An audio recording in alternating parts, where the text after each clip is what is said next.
মুমিনদের কাছে এসে মালাকুল মাউত একজন যুবকের বেশে সাদা ধবধবে জুব্বা পরে সুগন্ধি মেখে মুমূর্ষু ব্যক্তির শিয়রে বসে বলে, ইয়া আইয়াতুহান নাফসুল মুতমাইন্নাহ, হে প্রশান্ত আত্মা, উখরুজি ইলা মাগফিরাতিল্লাহি ওয়া রিদওয়ানি, আল্লাহর ক্ষমা আর দয়ার দিকে বের হয়ে আসো।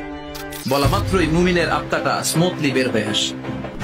কাফান মিন আকফানিল জান্নাহ, হানুত মিন হানুতিল জান্নাহ, জান্নাত থেকে আনা সুগন্ধি কাফনের মধ্যে পেঁচিয়ে তিনি রূহটাকে নিয়ে ইল্লিনে চলে যায়। সরাসরি দেখে মালাকুল মাউতকে।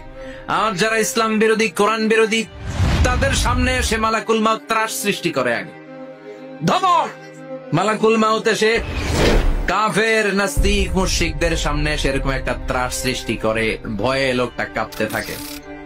ওর কাছে ভদ্র ভাষায় কথা বলে না, সুন্দর জামা পরে আসে না, কালো কুচকুচে চেহারা, ভয়ঙ্কর একটা রূপ নিয়ে, আকৃতি নিয়ে ইসলাম বিরোধীদের মাথার সামনে আসে, দুর্গন্ধযুক্ত চেহারার দেহ নিয়ে ধমক দিয়ে বলে, ও পাপাত্তা, ইয়া আইয়াতুহান নাফসুল খাবিসা উখরুজি ইলা গাদাবিল্লাহ, হে পাপাত্তা, আল্লাহর রাগ, ক্রোধ আর গজবের দিকে বের হয়ে আয়।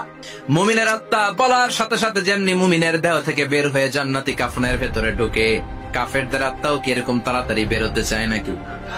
কাফেরদের আত্মা বেরোতে চায় না। ডানে দৌড়, বায়ে দৌড়, সামনে দৌড়, পেছনে দৌড়, আহা দৌড়াদৌড়ি করে।